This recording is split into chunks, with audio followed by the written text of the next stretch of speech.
Oi gente, tô aqui na Leroy Merlin de Porto Alegre e vim mostrar pra vocês a decoração de Natal deles. Olha que coisa mais linda, olha a ideia dessa lareira, ela é feita com papel de parede.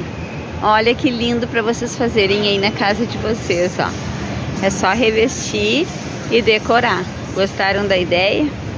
Olha que linda, ó, a árvore. Olha os pacotes de presente, olha esse tapete lindo. Olha aqui, ó, na Leroy aqui da Zona Norte.